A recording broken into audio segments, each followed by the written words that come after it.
All right, so it is 7:05, and I think we're going to get started. Thank you all so much for coming. We're looking forward to presenting this information to you. Just so everyone knows, this this public forum is being recorded, both by the City of Beverly and by BevCam. So it can be streamed on YouTube and shown on TV. My name is Emily Hutchings. I'm the Assistant Planning Director for the City of Beverly, and I'm excited to reintroduce you to this project about how we can make the SESD pump station at Water Street more resilient to coastal impacts. The pump station is, you see the arrow pointing to it. It is a very coastal property. It is an at-risk property right now, and it is a critical piece of infrastructure. So we've been looking at ways to ensure that it remains feasible for the next many years, and looking at ways to address potential coastal issues. So now I'm going to quickly introduce you to our panelists tonight. Eric Barber is the city engineer for the City of Beverly. We have Dave Michelson, who's the executive director of SESD. We have Katie Moniz from Fort Point Associates, a Tetra Tech company. Bob Parsons, also from Tetra Tech, and Nasser Brahim from Woods Hole Group. If you need any more information after this public forum is done, please contact Eric Barber, and we will be posting this presentation online once it is completed. So with that, we will get started. Good evening, everybody. So my name is Eric Barber. I'm the city engineer for the City of Beverly. I'm the project manager on this project alongside Emily Hutchings. We kind of split duties a little bit. I'm more on the contract administration, the program administration, and a technical side of the project. Emily's on the community outreach portion of the job. So between us, we've been managing this from the beginning. I am also a member of the Reinforce team, and you're going to hear about that in a little bit. So the City of Beverly, we have been putting an extensive effort into planning exercises over the past few years that focus specifically on trying to understand potential climate change impacts on the City of Beverly assets. So a few of these planning efforts include, and as you see in the slide, the Coastal Resiliency Plan, which was completed in 2017. This was funded through CZM. This was a vulnerability assessment of coastal assets, including infrastructure, and at the time looked at the SESD sewer pump station as a priority at-risk asset. In 2019, we received what's called MVP status designation, so the Municipal Vulnerability Preparedness designation. In that process, it also evaluated hazards and looked at critical assets throughout the city, and also in that process identified the SESD sewer pump station as a top priority vulnerable asset. So now moving forward, we are currently working on this feasibility study, and it's a great opportunity for us to, in a way, kind of put our money where our mouth is. We're really glad to have the opportunity to actually have identified one of these critical pieces of infrastructure, and we're immediately working on trying to protect it. So the SESD sewer pump station located at 135 Water Street. This project, as you see here, was funded by CZM, which is Coastal Zone Management, and we have received a resilience grant to fund portions of this project. So we are in the final phases of this for the initial phase. And with that, the reality is to do this planning, well, it takes a really solid team. And we've been very, very fortunate to have some really great people helping us along the way. So we would like to say thank you to CZM, Coastal Zone Management, for this grant opportunity. We'd also like to give a very special thanks to Barbara Warren and the Salem Sound Coast Watch team for being a great resource and partner all along the way. We'd also like to say thank you very much to our technical experts, Tetra Tech, Fort Point Associates, and the Woods Hole Group, and to all of you for watching and for being active participants. The stakeholders of the impacted properties, and all of you who have participated. We would like to say a great big thank you for the activity. And with that said, the reason why we're here tonight, we're going to turn this over to the Director of the South Essex Sewerage District, David Michelson. Great, thank you. Good evening, everybody. My name is David Michelson. I'm the Director at the South Essex Sewerage District. The district was initially established in 1925, and it was done for a number of reasons. One was to deal with sewage coming from a sanatorium way out in Middleton, which had patients with tuberculosis. It also was to protect the drinking water with the Ipswich River for Danvers and for Beverly, to convey and deal with the sewage in Danvers and Beverly themselves, and then also to convey and deal with sewage in Salem and Peabody, and really a lot of which was causing issues from the industrial facilities. The leather tanning facilities was causing issues in the harbor. So all these issues together were addressed by the formation of the South Essex Sewerage District by the Department of Public Health way back in 1925. Flash forward to today, some 96 years later, and the SESD is currently serving 185,000 people and businesses in Beverly, Danvers, Marblehead, Peabody, Salem, parts of Middleton, a few parts of Middleton, and then for some state entities up in that portion of Middleton as well, including the jail and the Essex Agricultural School. The wastewater collection system and conveyance system, and you can see a map of it of the right. You can see our main pipe infrastructure. It includes about 29 miles of pipe miles and force mains, a number of large force mains, including the Beverly Pump Station, which is our what we're talking about tonight. And then we own and operate a 29.7 million gallon per day, or MGD secondary treatment facility, which is on Ford Avenue in Salem, that discharges to the Salem Sound. Next slide, please. As for the Beverly Pump Station, it's a pump station. It's got a daily pumping capacity of about 11 million gallons per day, and under peak conditions, it can pump up to 46 million gallons per day. This facility pumps 100% of the sanitary sewage out of Beverly and over to the wastewater treatment plant in Salem. There's a pipe that goes beneath the harbor, really kind of where you're looking out on the upper right-hand portion of this image, over to Dead Horse Beach, I believe, in Salem, and then it goes overland to our facility on Ford Avenue. But this facility not only takes the sewage from Beverly, but all the sewage from Danvers, as well as those portions of Middleton and those state entities, also makes its way through Danvers and through Beverly with a series of pipes to this pump station. So this is a regional facility and impacts many more people than just the residents of Beverly.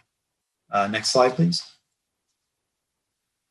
So the reason we're undertaking this this study, and we've been engaged in this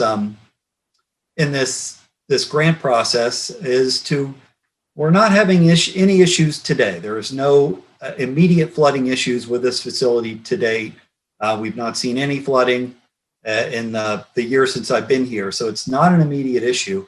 But what we're really doing is taking a proactive approach to address the vulnerabilities and the pump station from sea level rise and from coastal storms. So we're going to utilize this information during upcoming capital planning efforts and site operations. So we are starting a facilities plan in the next few years where we're going to be looking at our infrastructure and then planning what do we do for the next 20 years, next 40 years, next 50 years. So this will help inform some of those decisions. In addition, as part of this process, we're looking at near-term flood resilience upgrades, and we've actually purchased those upgrades, which we'll talk about later in the presentation, to help protect the facility in case we do see flooding events in the next 10 years or whatnot, as we are doing the long-term planning. So really, this is setting the stage for some decisions that we need to make 20 years plus down the road. So this is a very valuable process for us to understand really where the future is and what what do our future capital investments need to be as a district and for all the district entities. And I think that with that, we can go to the next speaker. Thanks, Dave. As Dave mentioned, there are some short-term interventions that we're going to present later in this presentation. But I wanted to quickly walk us through what the long-term planning scenarios are. I noticed we had a couple of quick questions in the chat. And so what are the three sort of overarching strategies? We call them reinforce, reimagine, and retreat.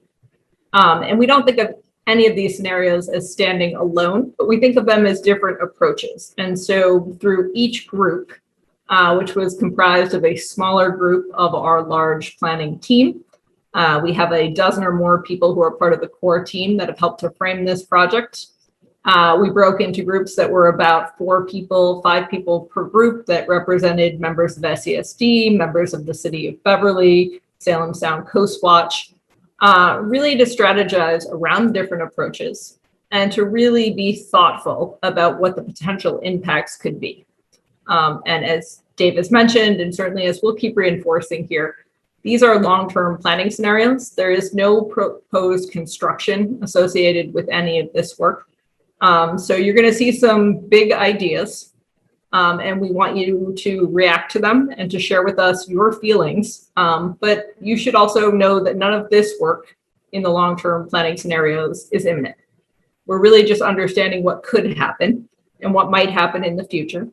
And we're trying to be as thoughtful as we really can. And we want to thank the neighbors, Jubilee Yacht Club, Kathy Abbott, Jeremy Harrington. Lots of people have really reached out to us and are here tonight to participate and to really talk about what each one of these strategies might mean to them. So just briefly, again, reinforce thinking about a hardening concept. Could you do something structurally to the pump station or to the site to make it more resilient to the impacts of waves and from coastal storm surge? So that could be something in the form of a wall, a gate, thinking of measures that could be adhered to the building to create a flood-proof condition. Reimagine is thinking about landforms. It's thinking about Water Street. It's thinking about the adjacent beach. It's thinking about adjacent properties and understanding flood pathways that are coming around the site that could make it more vulnerable, and really having a strategy around making modifications long-term to those spaces to protect them as well as to protect the station. And then we've got the retreat scenario. And that's really one where we say to ourselves, at some point, could the impacts of climate change make this site infeasible for critical infrastructure? And what would it look like to examine other opportunities for the site to be relocated within the proximity of the current station? So all of this work is built on great modeling work. And I'm going to pass this to Nasser Brahim of Woods Hole Group to really talk through that modeling work. Thanks, Katie. So my name is Nasser Brahim, and I work for the Woods Hole Group. We've been working statewide on developing coastal flood risk models that incorporate sea level rise based on projections that have been developed by the Commonwealth of Massachusetts and incorporate storm surge. We're looking at a variety of different time horizons and sea level rise increments. So in 2030, the state is estimating at the very high end of projections about 1.3 feet of sea level rise. By 2050, again at the high end of projections, about 2.5 feet of sea level rise. And by 2070, about 4.3 feet of sea level rise, again at the high end. These projections could in fact happen, up to 20 years later than in the high scenario. But the idea is we should be prepared for those scenarios to occur in the high scenario and make adjustments along the way based on observations. And if we build a little bit too conservatively today, we may be actually safer for a longer period of time without having to make adjustments again. So I'm going to go through a couple of slides right now that show you some of the results of this flood mapping. And on the left-hand side of each of these images, you're going to see a map that shows the annual probability of flooding. This one is for 2030. And on the right-hand side, you're going to see a depth of flooding map. And the depth of flooding is for a 1% annual chance event or a 100-year chance event. So a 100-year event is similar to the type of flood scenario that you see in your FEMA flood maps, but the FEMA flood maps are only backwards looking. And so this analysis takes that type of analysis and carries it forward, considering future changes in the climate. And so the Beverly Water Street Pump Station, as you can see here on the left-hand side, the probability of flooding in 2030 or with 1.3 feet of sea level rise is in the light green color. The light green color is a 1% chance. So is a relatively low probability in the near term of the pump station flooding. But on the right-hand side, if it does flood, you can see the light green, the pink color is up to a half a foot of flooding. And then surrounding the pump station is the orange color, which is up to a foot of flooding. So that's kind of what the near-term scenario looks like. Next slide, please. These sets of maps are the same types of maps, but for the 2050 time horizon, again, including 2.5 feet of sea level rise. Plus, in the middle or late century, we're expecting storms to become more intense. I think people are already seeing that, but conservatively, we carry those higher impact storms in the future time horizon. So 2050 includes those more intense storms. And you can see here that the probability of flooding on the left-hand side here, shown in a light purple and dark purple, indicates a probability of flooding in the 10 to 20% chance or 5 to 10 year recurrence. So that means that every 5 to 10 years, on average, we would expect the area to get wet. On the right-hand side is showing that in the 1% chance event, so that's that big 100-year storm event, that you could see up to 2.5 feet of flooding, and that's not including maybe some additional flooding from waves. Next slide, please. And finally, you can see that in the longer term, with very significant amounts of sea level rise, 4.3 feet in this case by 2070, or possibly later, you can see on the left-hand side, the probability of flooding changes to 100%, which means every year we would expect that darker blue area to see water, to get wet. And on the right-hand side, in a very extreme storm scenario, you can see in the purple and light blue, flooding that could be up to 4 feet in depth, again, not including those waves. So you can see through this progression that as sea level rises, the likelihood of flooding becomes more frequent or higher probability, and more frequent flooding is expected.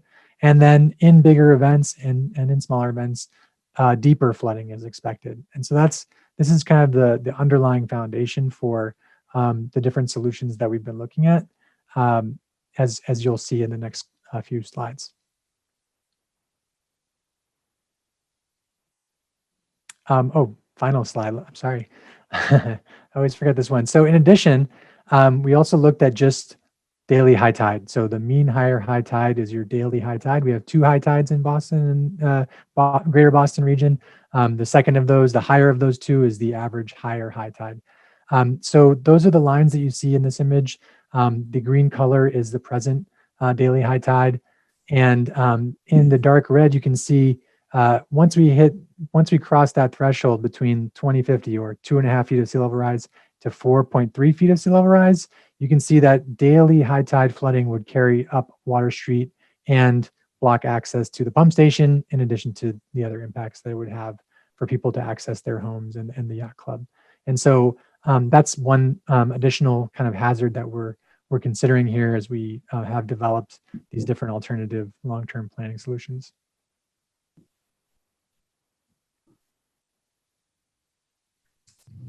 Okay, this is me. This is Bob Parsons. I'm a civil engineer with Tetra Tech, and I was a member and am a member of the Reinforce group with Eric and others.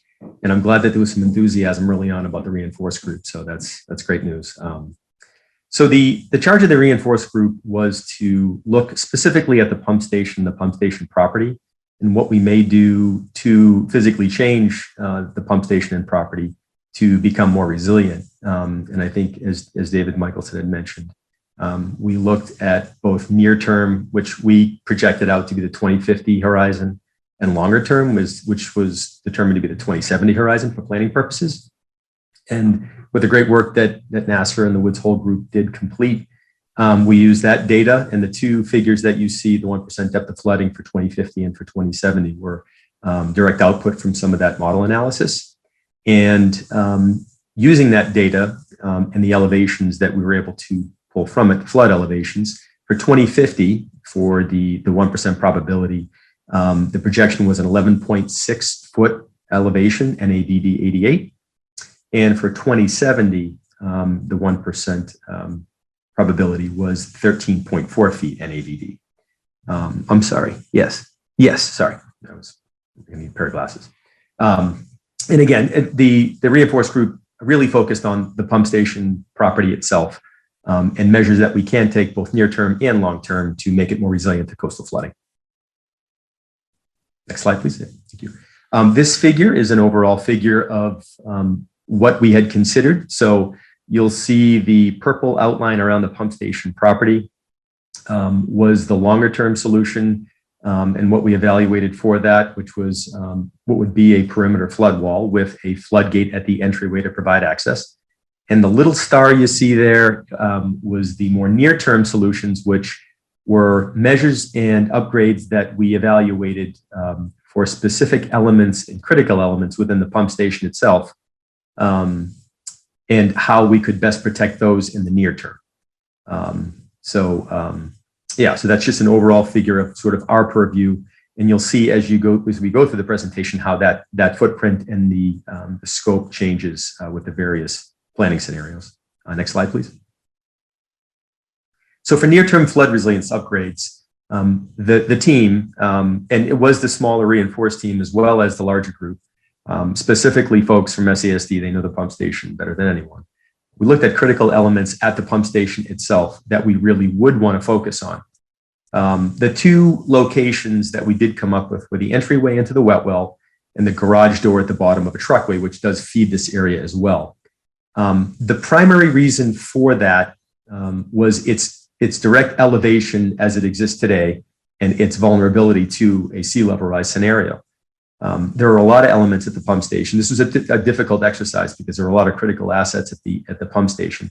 We wanted to look at locations that we felt would be most vulnerable and how we might best protect those. As part of this process, we underwent a fairly extensive various product assessments. So there's a lot of products out there that will help address. You've probably seen them in the news when there's excessive flooding somewhere. There's a lot of barriers and different types of products that are manufactured. For this particular scenario, we did go through quite an extensive search and we considered a lot of different things. One of the major elements was the ease of install. The folks at the district are very busy managing their facilities and all that they do.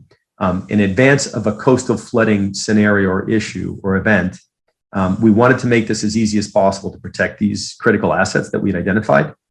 And again, we looked at a lot of different products and materials, and we all sort of came to the conclusion that a flood panel made by Flood Risk America would be the most appropriate. It doesn't involve any hand tools, and once infrastructure is slightly modified, and that really means putting some holes into the ground and along critical pieces of the structure, that these panels would be able to be installed very easily, probably within 5 to 10 minutes by 1 or 2 people, and be very effective at protecting, and you can see in the photos here, doors, pathways, similar to what we have at the pump station. This product could be best described, and Dave Michelson and I and the whole group have talked about this. It's a foam core center with a rhino shield on steroids, as it was explained to us. And it's very durable. I have a sample of it. And it really did prove to be the most preferred opportunity and product to use here, at least at this initial phase. So it was quite an education, and there are a lot of products out there that intend to solve coastal flooding and protecting critical assets. Next slide. The long-term flood resilience upgrades that we evaluated was essentially putting a perimeter wall around the entire station. What we did is we took certainly the modeled flood elevations along with wave action analysis and everything that goes with it, such as debris loads that would otherwise hit the pump station during an extreme event and designed conceptually a perimeter wall. And so the drawing on the left, and it's probably difficult to follow, but it's a precast concrete, it's a cast in place concrete, reinforced concrete wall. Reinforced meaning there's steel within the concrete that's placed around it to reinforce the structure. In this case, it's a wall. You see the horizontal element of that is a footing that would be below grade, and the vertical element would be the physical wall. It's quite a structure. It's all supported on piles, and you can see there's 16-inch diameter piles that are kind of going out at an angle, and then there's a vertical sheet wall that you can see looks like a smaller piece that's supporting the center of the wall. And again, this concept design was based on all the data and modeled wave action that we could potentially see in the 2070 horizon, which is quite substantial. And you may be able to get that from looking at the structure that you're seeing there. So that would be, further designed and constructed around the perimeter of the facility. And at the entryway, because the district certainly needs to access the station, we evaluated one of many floodgates that you would put at an entrance, and floodgate that you see on the actual slide now is just one of many products that are available. City of Beverly actually utilizes a similar gate, I believe at a garage somewhere in town, in the city. But this would also protect the entryway. The top photo is what it would look like when it was down in the, I guess the inactivated position, and the bottom schematic is what it would look like in the actual activated scenario. And it looks quite elaborate, and they're very effective in managing flood elevations. So when we looked at this particular long-term scenario, there were a lot of considerations that we would, include in the analysis, of future analysis. And, permitting being one of them. There's a very valuable resource area, which is the harbor there and coastal dunes. The cost of doing such a thing, the aesthetics certainly would certainly look a lot different, and spatial constraints, because there's such a large footing on that wall, it would chew into other spaces. So we want to be conscious of that. And I think that sort of wraps up the reinforce. Yeah.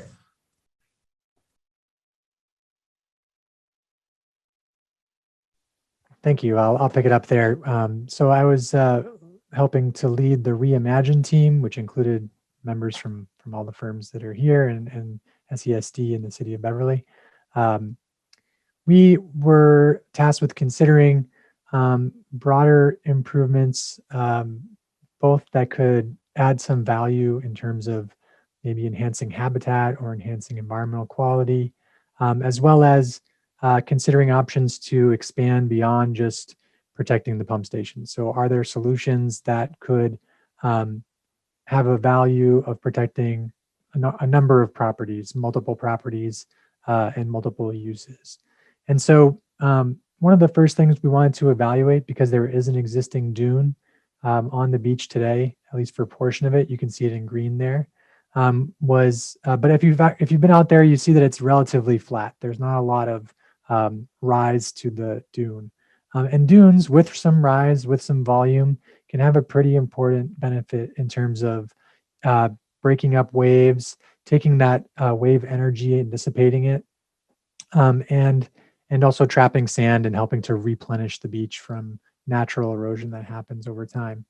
And so what when we evaluated how well would a dune by itself do at protecting the pump station or protecting Water Street, what we found is that in relatively short order, in terms of sea level rise, and with a relatively modest amount of sea level rise and larger storms that we're concerned about, that we want to protect this area from, that the dune really gets eaten up, right? So the dune would get flattened out at some point, and a lot of the sand from the dune would get pulled back into the harbor, rather than necessarily spilling over into the pump station or onto the roadway.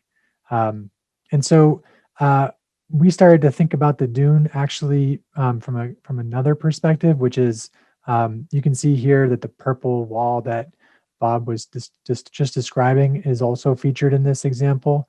We started to think about the dune as also protecting the hard infrastructure both the existing hard infrastructure that may be there for private properties and also this potential flood wall around the pump station. So we combine those two elements in this particular example. So this is scenario one. Scenario one includes basically just keeping the focus on SESD and City of Beverly property. And so we avoid, involving other potential neighboring properties in the solution. But as a consequence, also, the protection is really just afforded to the pump station and to some extent, trying to keep water from flowing up Water Street at that daily high tide event, right? So try to keep it dry during those daily high tide events. So that's what this scenario represents. We thought, of course, it's important to maintain access to the beach. And so we've included what's a crossover ramp, which is really just a short wooden ramp structure, similar to what you would find in some historic buildings, to be able to access the first floor. And it basically would then transition to an access mat, which you can see on some beaches around New England and in Cape Cod and other communities on the North Shore. So that's kind of the concept with this one.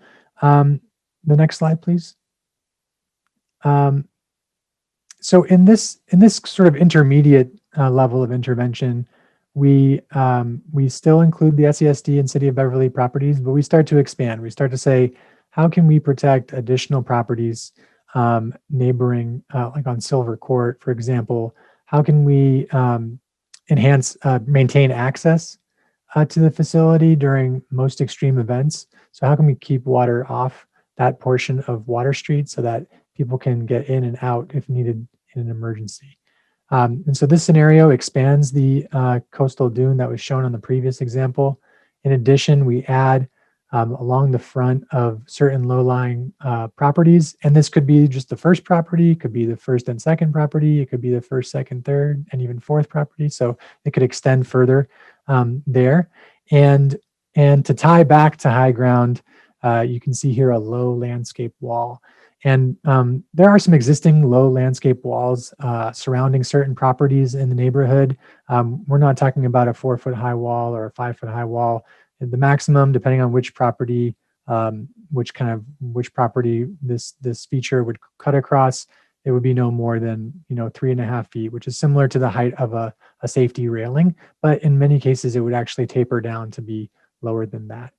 And so that wall feature that's shown there could be aligned with any number of properties, depending on how many properties you want to protect and who wants to participate in the solution.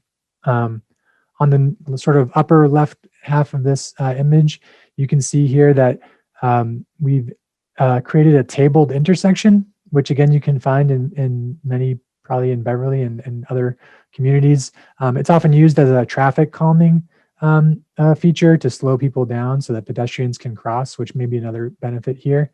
But the idea is just that you would, instead of just the whole Water Street sloping down towards this area, that you would kind of ramp up a little bit more quickly and then flatten out the top of it. And that flattened out top portion would be set at an elevation to prevent water from crossing over that and then flooding the lower lying section. So what we're saying here is, you can put a dune here and a wall here, but if water comes around through the condos or through the yacht club, then you're going to be flooded anyways from the back. So one of the benefits of this type of strategy where we start to protect the front and back is that we don't need to have a continuous wall along Water Street in front of the pump station, which could create a more a nicer environment at the pedestrian level. We also sought to kind of limit the extent to which we required changes on the Jubilee Yacht Club, shown here in a darker purple. So this is basically just a sloping of the grade. So and it's a relatively gentle slope. And I was out there, and it's got slope today that kind of undulates a little bit as it is. So it would be at a slope that's still suitable for storing boats and maintaining that use, but it would minimize the cost and expense and disruption to the site in this example. And the next example is kind of the greater level of intervention. Here, we're basically trying to maximize both the level of effort and the benefits of intervention. And so you can see here that the dune extends across the entire beachfront, that behind the dune is a elevated yard, terrace, or berm. A terrace, being similar to what you might see actually out there in some properties already. It's just, you may have a curb that goes up. You may have multiple levels. So you may have one level that's for sunbathing and one that's for your, patio chairs and a table. There's kind of different ways that people landscape their yards. It could be something like that, or it could be something that kind of grades gently up and then down. A berm, which is basically just like a sloping yard. So that's the concept there. And we bring that out to an extent where we don't need to cut back with this landscape wall. So this would be just a continuous waterfront top elevation. On the right-hand side of this image, where the label is for yard, terrace, or berm, a lot of the properties are actually already up close to the design elevation that we're looking for. So there would really be a really minor impact in terms of change of elevation. But on the left-hand side where the properties are lower, it would be more of a change. And so while it's featured here as a linear kind of feature, it could be designed to meet the requirements of the property owners themselves. And then the Jubilee Yacht Club, you can see here, this is a bigger scale of intervention. It includes, raising the seawall, raising the whole site, and including the building, so that the building itself and the boats that are stored there would be above the expected flood elevation for the foreseeable future, which would make it a very resilient place to store your boat, a very safe place to do that. And so this is kind of the different scales. It involves more or less partners, more or less expense, and more or less benefits.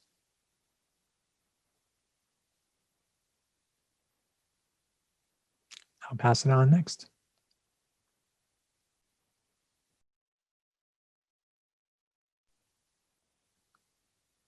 Katie, I think you might be on mute.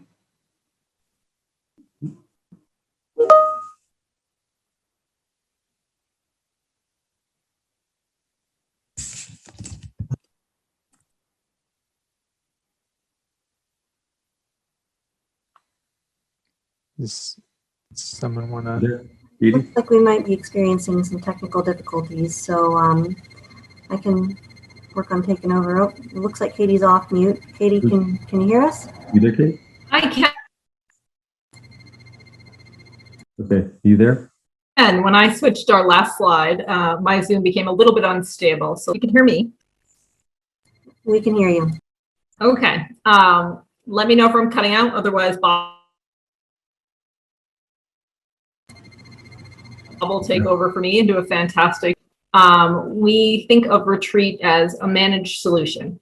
So no one is searching for an opportunity to relocate today, but certainly looking long-term, our goals are to plan ahead and to be really thoughtful about how critical infrastructure could look in the future towards the end of the century. And the prime consideration for a significant utility provider like SESD is that they have a very significant amount of existing sewer infrastructure. So that is large pipes all headed towards their current site today. So any relocation really has to think about the work that would be needed in order to route sewage to a new location. And you'll see from this map that we were really focused on keeping our search area minimized to limit that amount of utility work associated with any potential retreat. So talking to our stakeholders, as well as talking to SESD in the city of Beverly, we really started creating sort of our criteria. What's important to everyone when they're thinking about potentially new utility infrastructure sites? It's that location, it's finding an appropriate lot size, it's thinking about flood resilience, or we wouldn't be here tonight. It's thinking about access, particularly during a storm event, and it's thinking about the neighborhood context. We understand that the pump station has been in its location for many years, but a move for anyone, whether it be your personal home or your pump station, is a big change. And we understand that, and we want to be thoughtful about what the future could look like. So we really went through an elaborate evaluation process. We met with our representatives, we really identified those goals and objectives, and really thought, how can we have a systematic way to look at what was close to 250 individual parcels within a half mile of the current site, and rank and score them, and to really understand where the opportunity zones were in the future to find a resilient location for the pump station that suited their needs, that fit in the context of the neighborhood, and really that provided that access during a storm event. And all of that work you can see compiled here into one super map, which really has identified a zone where relocation could be feasible. And that location was the intersection of Stone and Lothrop Streets. And then an alternative location on Water Street, just north of the current location, on sites that potentially would have the opportunity to be modified. And so when you're looking at Lothrop and Stone, you're looking at an area that is well away from the coast, that's outside the projected 100 and 500 year floodplain for 2070, that has multiple access points, and that really could suit their new needs on a parcel size basis. And then on Water Street, what you're really seeing there is an opportunity to stay local, to modify a site and bring up its elevation, and to think of a pump station in a new way, but to stay very close to that critical infrastructure and that network of sewer infrastructure that exists today. And so the retreat group, not to speak for all of them, but we had a good time really trying to be incredibly thoughtful. Retreat is a scary idea, and certainly we would never want to give up on a location that has been a great home to the pump station for a long time.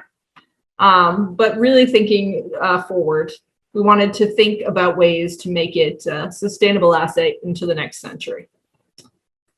So I'm wrapping us up here, and then we're really excited to take questions and feedback.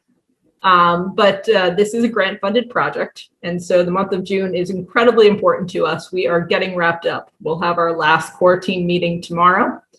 We'll be completing an ArcGIS story map that Salem Sound Coast Watch is putting together to document the project and be able to share our results with the public. And we'll be compiling a final report, which will be available on the City of Beverly's website for everyone to read, review, and start thinking about their own next steps in contributing to climate resilience work in Beverly. To give you a little preview of what we've found throughout the project, we think all three planning approaches are great thought exercises, but we really understand that this is a hybrid strategy that SESD and the city will need to pursue going forward. There are multiple assets out there that are vulnerable. The pump station is one of them. Currently, we're noticing that tidal impact on Water Street as a potential future impact area. And then you've got the beach and the dune itself and the recreational value in that neighborhood. So we think at the pump station, short-term measures can improve their flood resilience. But we think over the long term, consensus really would need to be built amongst neighbors, amongst the larger public, SESD and their board, and the City of Beverly about what the long-term interventions could look like, and then start thinking about a timeline for when longer-term interventions might be appropriate. And with that, we really look forward to taking your questions. All right, as Katie said, we're looking forward to taking your questions. We can do that in two ways. You can either raise your hand and we can allow you to speak directly to us, or you can type your questions in the chat.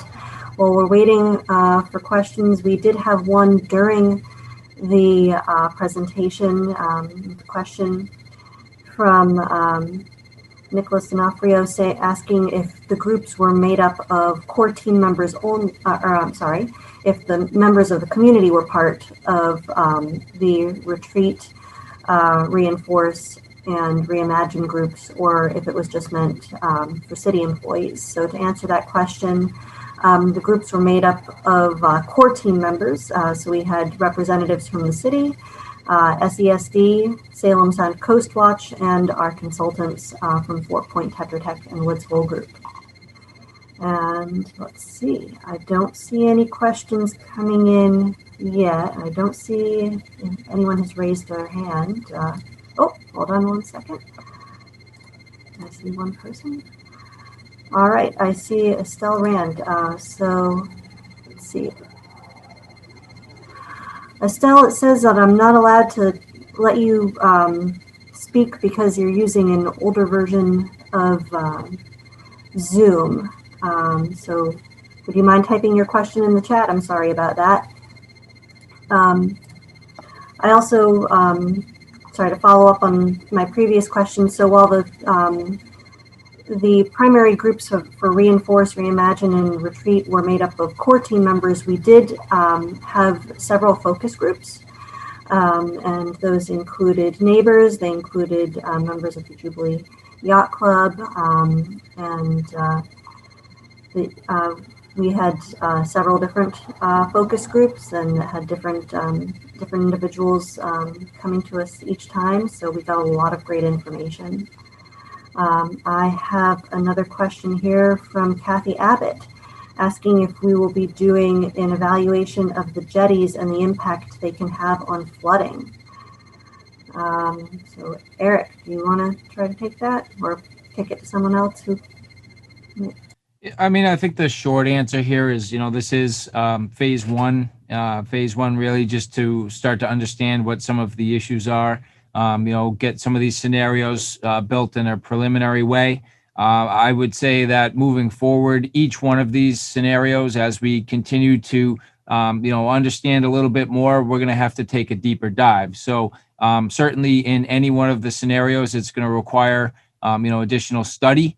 And, the jetties, all of the physical features out in the dunes, it's all going to need to be looked at in a lot more detail. So my short answer is yes, we will absolutely be doing some additional evaluation as we continue to mature in our evaluation process. Awesome. Thanks, Eric, and thank you, Kathy. So I have a question from Estelle. Saying thank you for the fantastic presentation. I have a couple of questions. Can the three scenarios build upon each other or act like phases? So Katie, would you like to take that one? I would love to take that one. We want to thank Councilor Rent, who's been part of climate resilience planning here in Beverly since the very beginning when we started looking at this. And, one of the things that we really hope that everyone will take away from the work is the idea that all the strategies do build together. So, Bob really mentioned that a reinforced scenario would need to lead eventually by the end of the century to a very large structural solution because the pump station is located in a increasingly hazardous velocity zone. And so we think, end of the century, it's really likely that the station will need to be in a retreat scenario. But that's quite a ways away. And there are lots of interventions that can be used in the meantime to keep the station active and to protect the beach and the city assets like Water Street around it. And so where you're starting to see enhancement of the dune, that's a great intervention that really could be pursued independent of other strategies. It enhances the protection to the station, but it also really does enhance that habitat zone at the beach. Looking at interventions, thinking more strategically about some of the near-term interventions that Bob had looked at. So having more deployable measures of protection for the station during storm events. And we think those are all great ways to layer the different strategies that we have come up with. And then if you were ultimately to retreat the station long-term, then it becomes an opportunity to understand what that site could look like and how it could support the resiliency of other properties and other assets around it. And so we really, we're excited to see that people really contributed to all three solutions, and it made them think, oh, I bet this could work with something else. And so we're hoping to get feedback from everyone about what they liked and didn't like from the three concepts as we start to build consensus on those types of longer term layered strategies. Thanks, Katie. So Estelle's next question is, removing all obstacles of money and land ownership, which scenario rises to the top as the best choice? Ooh, that is a good and tough question. Katie, would you like to take a stab at that one as well? Sure, it is a tough question. I think each one of us had a personal favorite in the planning group that they worked on, right? We each really dug into the three of them. And if you ask Bob, he would say maybe reinforce is our best strategy. And Nasser would say reimagine is our best strategy. And I would advocate for us to go out shopping for new sites. But I really do think that it's really more about the time horizon than it is about a best scenario. Really, SESD has been incredible in this process because they've been very thoughtful. How do we manage our resources and our finances well so that we are spending on each upgrade that we make in a responsible way? And so as they're doing their capital planning exercise, I think we're going to start to see which solutions start to make sense on the timeline where investment will be made. Should their investment say, we're going to make a minor modification to the station, we might say, well, let's elevate something and come up with some reinforced strategies for the openings. If they were to want to make a very significant investment, we might give them other advice about what the best strategy is. But really, I think we're looking at how we can be thoughtful about small interventions leading eventually to larger ones that really do follow the capital planning and the investment. Thanks, Katie. Our next question is from Jeremy Harrington. If the pump house were knocked out during the storm, what would the impact locally be to the neighborhood? Would sewage flow out of the building? Dave, would you like to take that one? Not something I really enjoy thinking about, but ultimately, how we construct these things, how we design these things, is to avoid having them be knocked out in scenarios. So as a backup generator, if the power goes out, that feeds the pumps. There are 5 pumps, even under the highest flow conditions, we need 4. There's 2 screens, each one's capable of handling the full flow. So it's designed to have redundancy, so there's no single point of failure. If we were to have a significant nor'easter or something like a Hurricane Sandy or something like that, and then the pump station was substantially damaged through some really aberrational weather event or other event, what would if the pump station stopped operating, the wastewater would find its natural path in low points in the collection system. So I don't have a full model of where those low points are, but it'd probably start to find its way through manholes across the city of Beverly and up into Danvers as well as it backs up.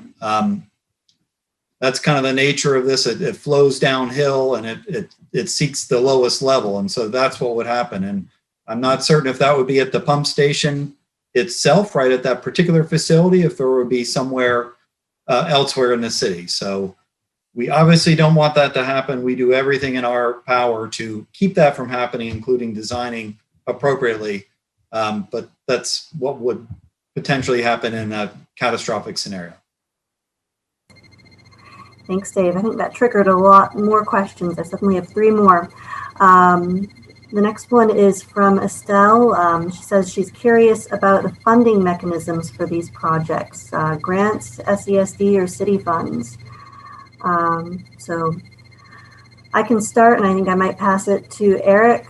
So I'd say it's a mix of the 3, really. We did this project primarily through grant funding. All of our city match and SESD match, it's except for a $10,000 match by SESD is in-kind hours. So we've all put in an extraordinary amount of time into this project. We're really enthusiastic about how it's gone. And there are additional grants out there through the EEA's Municipal Vulnerability Preparedness Program, through the state's Coastal Resilience Program. There are many grants that we might go for in the long run, but we also understand that we're going to need to, if we pursue these projects, and we will likely need to pursue them at one point or the next, both the city and SESD are going to need to partner to find some additional funding. Eric, did I miss anything? Yeah, just to add a little clarity. So, the Water Street Pump Station, it's actually a facility, and when you look at the way SESD's finances are structured, it has literally only service to Beverly, Danvers, little piece of Middleton, and then some minor entities. And so what that means in the way that SESD is structured is only the entities that contribute to that station actually pay for the service. So, that particular facility has literally nothing to do with the city of Salem or Peabody or Marblehead, because they're not a contributing collection area to that station. In essence, about on average, the city of Beverly has roughly 60% of the costs associated with that. So all the operations costs, all the maintenance costs. And in the city's funds, we have a couple of different mechanisms to pay for these types of things. We have our operating budget, we have capital budgets. These actually are, they come directly from our sewer enterprise fund. So all the ratepayers that pay for sewer service contribute to the income into the enterprise fund. So we have capital improvement projects where we can potentially put money there. And then the other place is we actually have money sitting in accounts at SESD specifically for the maintenance and upgrades of these types of facilities. So we currently do have some money. If we had to make some improvements right now, it would be minor funds currently available compared to the astronomical costs of some of these improvements, but there are some means and mechanisms. So I guess my point ultimately is just to realize that, the city of Beverly specifically has about a 60% stake in what happens out there, and the financial burden to make sure that, or I guess the financial burden associated with making those upgrades. If you don't mind, Emily, I'll just throw out there some of the grant funding sources out there and sort of what we're seeing in that space. So right now, this project is funded by a CZM grant, but that program does have a limit of about $3 million a year in awards. And so there are other funding entities within the state. EEA's MVP program is also providing funding. But what most projects are finding is as you get to the much more expensive construction phase of many of these projects, you need to start thinking about federal funding. And so FEMA is really kicking off a Building Resilient Infrastructure and Communities grant program. They took their first round of applicants in fiscal year 21. And that allows projects to ask for tens of millions of dollars versus asking for hundreds of thousands of dollars.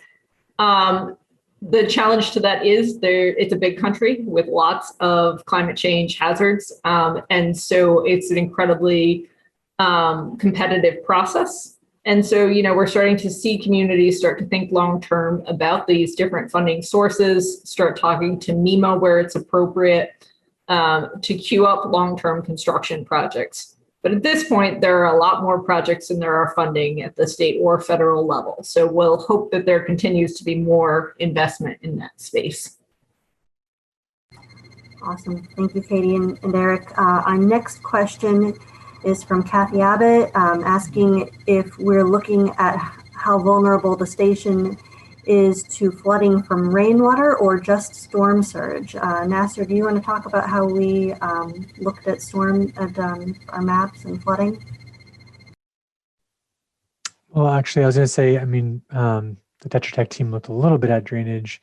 I don't know, Bob, do you have anything to add on this? I know that I don't think we did a specific analysis of rainfall-related impacts, because it's if you compare a rainfall-related storm and a coastal storm, even if, let's say, you had a 100-year rainstorm at the same time as a 100-year coastal flood event, the rainfall is like a little drop in the bucket. The ocean wins the day in general, is what we see in the modeling. Right. Yeah, I would agree. The focus of our work was more projected sea level rise and wave impacts along with that, not as much specific rainfall. I would agree with Nasser on that assessment. All Great, thank you both. Our next question is from Jeremy Harrington. He asks, if only the pump station were reinforced with a wall, wouldn't that create backflow to surrounding properties bouncing off those reinforced walls?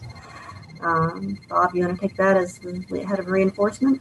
Yeah, I think if the pump station was reinforced with a perimeter wall and a gate, I mean, the floodwaters would simply surround the property.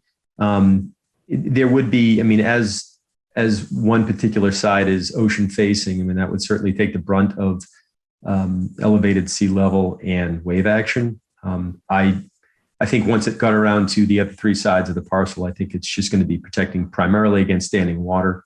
And I don't think necessarily that there'll be an adverse impact to surrounding properties, such as like bouncing wave action to, I don't know if the question is more specific to adjacent structures or not, but a perimeter wall would simply protect the station itself, and water would flow around it, really. That would be the end result. I'm not sure if that answers the question, though. I'll just add that the amount of space that's displaced by the flood wall in terms of the property of the pump station is again also like a drop in the bucket compared to the volume of the harbor rushing into this area. So it's just exclusion of that little area when we talk about coastal flooding is not going to cause higher water elevations on adjacent properties. And I will sort of just wrap it up from the consulting team with a comment more related to permitting, which is, I think it's a great question from Jeremy Harrington, because it is something that the state of Massachusetts continues to explore, which is what flood hardening and flood resilience structures and approaches are best, and which ones do they think fall into the category of protecting critical built infrastructure versus allowing floodwater to move naturally. We're seeing different action through Mass DEP now to reconsider their regulations and to update the Wetlands Protection Act as it relates to land subject to coastal storm flowage. And so Mr. Harrington's point is well taken, which is that, as we have new challenges related to climate change, we'll have to continue to be thoughtful about sort of what approaches make the most sense and what those trade-offs could potentially be. To Nasser and Bob's points, it's very incremental what a site of this size being walled off could potentially do. But that being said, is our long-term strategy for all coastal properties for everyone to build their own wall? Likely not. And so as we have larger challenges, we'll have to have different thinking about approaches as we move forward. So to Councilor Rand's point here, I think, again, we're thinking about layered strategies and different implementations that are going to change over time. All right, thank you all. Our next question is from Kathy Abbott asking, has anyone from Danvers been included in our focus groups? So I guess the short answer to that is no, we haven't had participation from Danvers at this point, but we understand that they are an incredibly critical partner moving forward. So we would look to include them on any future phases and work closely with them. Eric or Dave, do you have anything to add to that? Yeah, I would say we've been keeping our board member from Danvers apprised of the progress of this study. So we do meet as a board fairly frequently, and we are keeping the entire board at least aware of what the study is. And once we get the results from this study, I'll be sharing them with the board, or perhaps I'll have someone from the consulting team come to share them with the board, kind of what we learned and what the results of the study were. So Danvers has been in the loop through our board, or their board member. It happens to be the town engineer over in Danvers, but they've not been involved on a day-to-day basis. Thank you. Our next question is from Jeremy Harrington. Reimagine number 3. If a berm were installed across Silver Court properties, what would be the expected width? Would it be 2 times, 3 times the height of the expected berm? Yeah, that's a great question. The answer is, I guess it depends on which property we're talking about, because you have the existing ground elevation, which differs as you move towards the right of our images. So the ones on the right close to Water Street are the lowest, and then further close to the park are higher. So I would just say that probably the slopes that you would probably want are maybe a 1 to 3 slope. So for every 1 foot in rise, 3 feet in run on the front side of the berm, and then maybe as low as a 1 to 2 slope on the backside. But again, it would depend on the property owner's use of the space, how they intend to use that space going forward. So the main thing is what we're trying to achieve is that target elevation that's shown in those drawings. The target elevations are shown in white for your future reference, and then the yellow are just some sample points of the existing ground elevation that we have based on digital information. And so if you were just to raise 1 foot and you were to do that minimal kind of dimension berm, it would be about 5 feet wide for 1 foot of additional height. That's kind of, an example. And that would probably apply mostly to the properties further to the east, I think, on the graphics. All right, thanks, Nasser. Our next question is from Nicholas D'Onofrio. Is SESD prioritizing on this pump station at this time, or do they have other properties that are also being looked at? So Dave, you want to take that question? Yep. So we have remote pump stations in Beverly, as we're talking about. There's one on the Porter River in Danvers. There's one on Ocean Avenue on the far side of Marblehead. And we've got a metering station in the Salem-Beverly line, right along the Salem-Peabody line, right along the North River. And then we've got our 12-acre treatment facility on the Salem Sound, off of Ford Ave, right next to the power plant in Salem.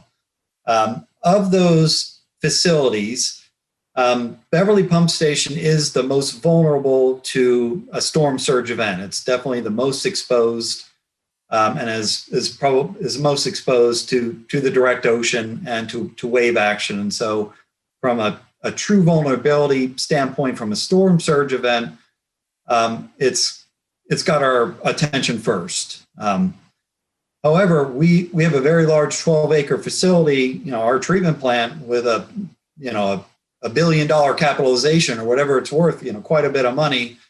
And it is also vulnerable to sea level rise. It sits above 6 feet or so above high tide, as current high tide situation on peak tide. So it also has us, we've got to think about all of our assets going into the future, certainly.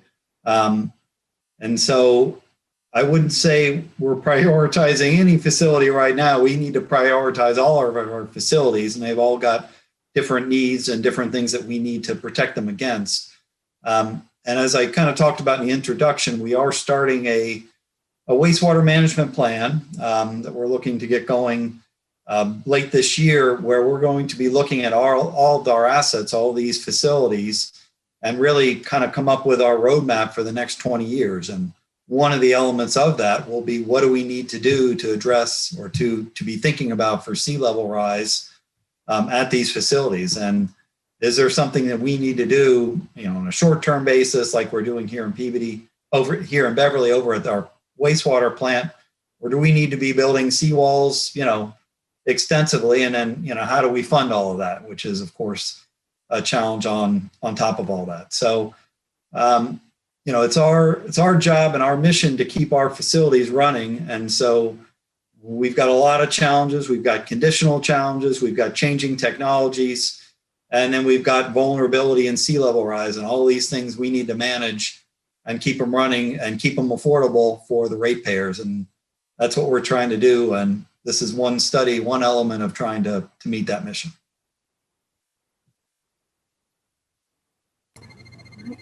Thanks, Dave. So before I get to the next question, I just want to read a comment from Estelle Rand. She just said to the team, "Thank you all for sharing your talents and effort. This has been such an important study. I'm looking forward to participating in next steps with you. Logging out now for my next evening meeting. Just wanted to share that because I really do think the team we have here has been extraordinary. We've been able to maneuver when we have come to difficult questions, and it's really been a fantastic group to work with to analyze this rather tricky problem, or not problem, I should say, opportunity to improve coastal resilience. So our next question is from Kathy Abbott. She says, it seems like all these proposals involve getting rid of the boat ramp, but doesn't the boat ramp belong to the state? So Eric, would you like to start with that one? Yeah, we believe we have documentation that shows that the city owns the boat ramp.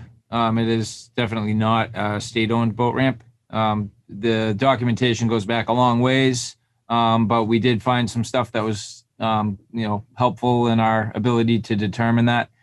So at this point, we do believe that ultimately the city has ownership of that boat ramp.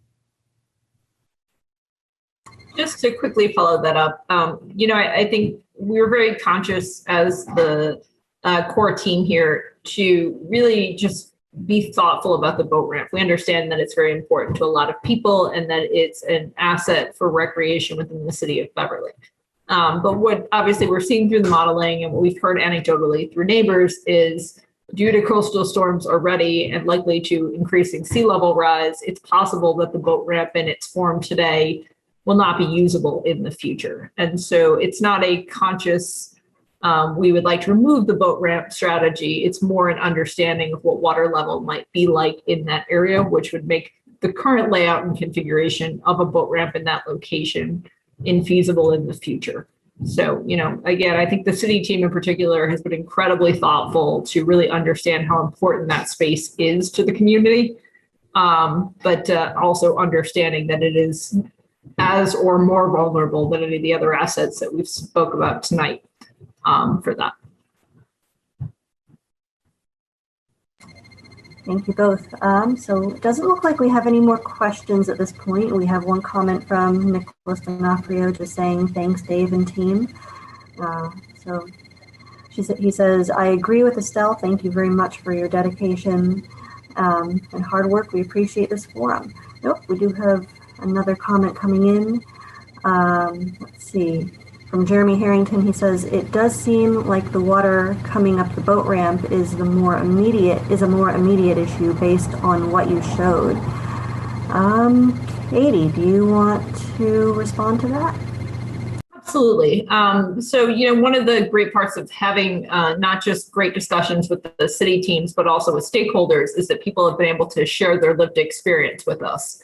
And so we've heard from both city partners and from neighbors that during significant coastal storm events, water coming up Water Street, ironically enough, has been a challenge, and that to keep sand and other beach debris, seaweed out of the catch basins and drainage infrastructure within Water Street, that they've moved Jersey barriers in the past to close off the space at the end of Water Street. Neighbors have mentioned that they notice the same effects. And so we completely agree with you. It is a very clear pathway. And we do think that that's an area that both the city and SASD will want to address over time here, because the occasional storm is a manageable situation today. That long-term pathway and potentially tidal action on Water Street becomes much more cumbersome and difficult for everyone to manage. Thanks, Katie. The next question is also from Jeremy Harrington. He asks, what are the next steps for this effort, as he's interested in staying engaged? We have a few different steps for this effort. We are finishing up our story map that we're doing with Salem Sound Coast Watch, and we will be sharing that with the public. After we finish this part of the project in June, we'll be closely considering our next steps if we want to pursue some specific designs or if we need to do some additional analysis. We'll continue to work the city with SESD, with Salem Sound Coast Watch, We will be making sure that we keep everyone informed about what's happening. Eric, do you want to speak more to that? I think the only other thing to add, I mean, we have obviously some additional communication to wrap things up, a presentation to the board, so, formal presentation to the board. Also, SESD has made the purchase of the short-term flood-proofing measures. Those will be delivered at some point after they're fabricated. There will be the installation effort there. Obviously, that neither one of those activities have really public engagement associated with them, but those are some upcoming steps. Just to kind of echo some of the things that have already been said, we will be continuing to evaluate future, potential grant opportunities. So depending on where we are with other citywide resilience efforts, we will see when timing seems to make sense. So you got to imagine this is one of many conversations like this that the city's going to have to make. So what we're going to do is, based on our final analysis here, we're going to take this, put it in our, thought process matrix, and really evaluate when the right time is to move on additional activities if we find that it's absolutely needed. So we have a number of steps to take internally before we're really ready to make some determinations. But at the same time, this is in the forefront of our mind and is something that we're going to continue, to evaluate as we look at the whole. So that's what we got.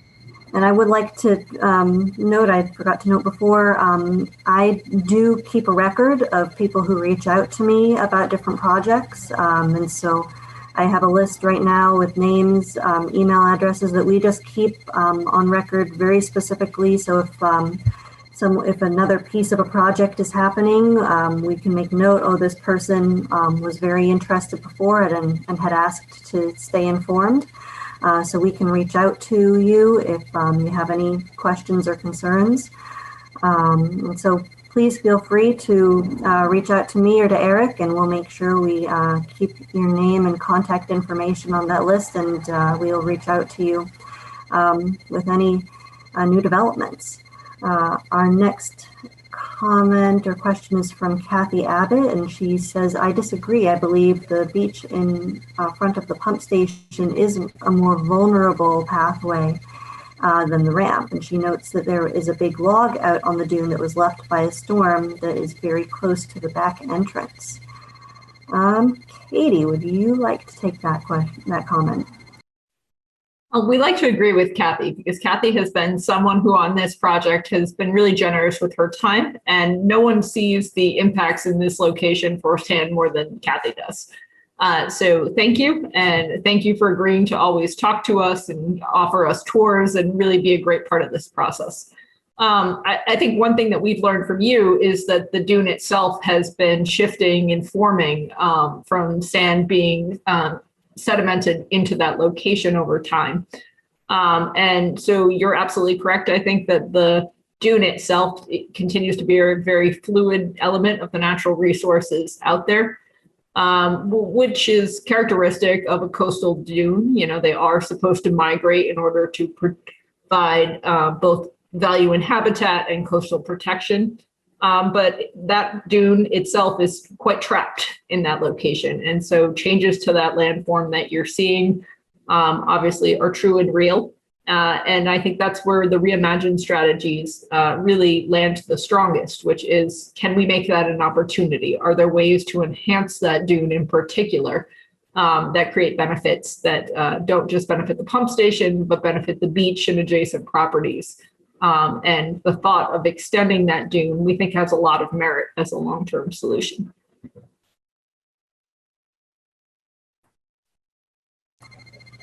Thanks, Katie. Great answer.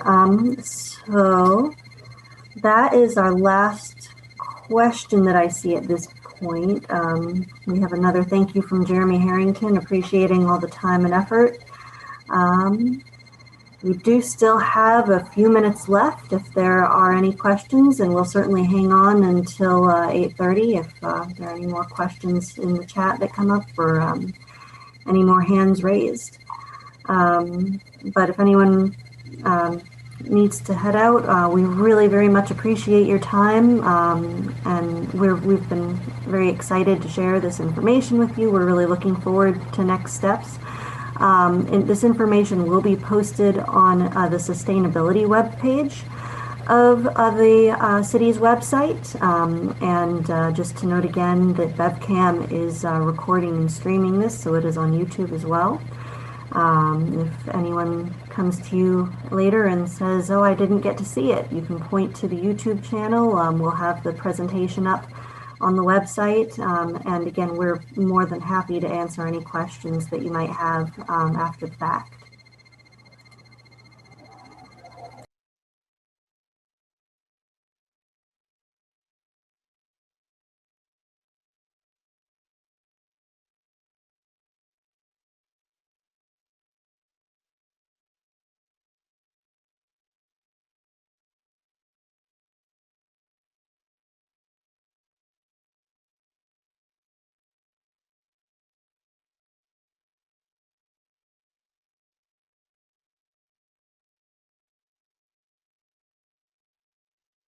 We do have another comment from Kathy. She says, I think the first step is a wall. Even a temporary wall would help a lot.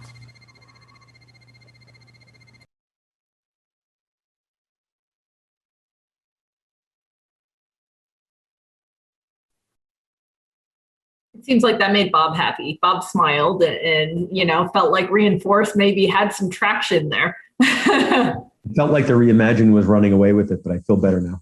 Notice how nobody asked me about retreat. I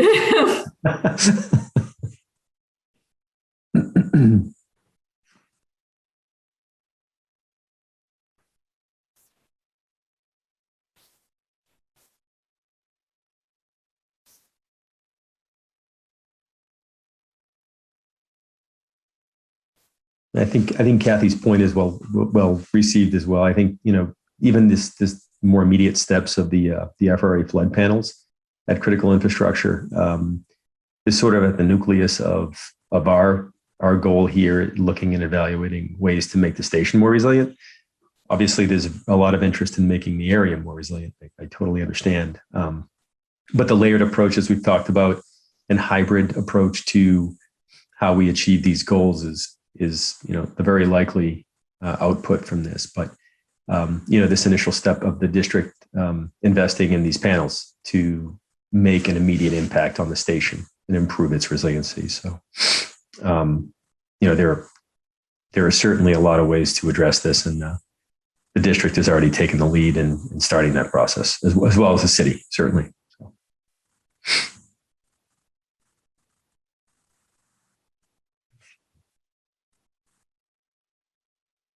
I think maybe just as a wrap up there, when Kathy says temporary wall, there's certainly a lot of strategies, and Bob talked about how many different types of flood resilience products are flooding into the market. Apologies for the pun, but one that a lot of people know are products like Aqua Fence, and so they're a deployable perimeter wall. And Nasser is somebody who has a lot of experience with that as a product. It's been on the market for quite some time and been part of a lot of recommended solutions for major entities like Massport and the MBTA at their properties. But when you do get into a temporary perimeter deployable solution, that does require a lot more manpower. And so you do need a labor force who can get out there and deploy those in advance of the storm and find a place to store them. And so while we agree that could be an option, we want to also be sensitive to SESD, who has a great workforce, who has plenty of work to do on a day-to-day basis, and whether or not it would be reasonable for them to be able to do a significant deployment. I think that's something, they will also think about moving forward, whether or not that makes sense as a strategy for them.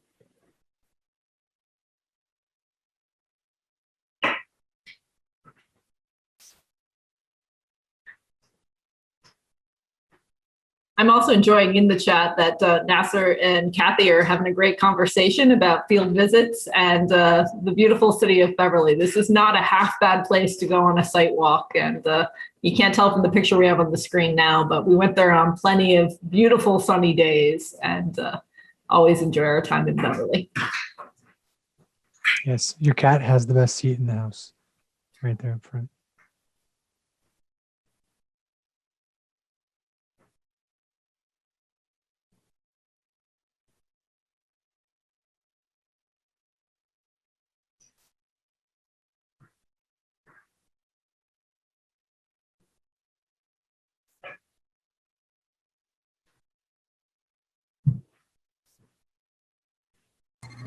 All right. Well, with that, it is just now 8:30. So I think we're going to wrap up. I don't see any more questions or comments in the chat.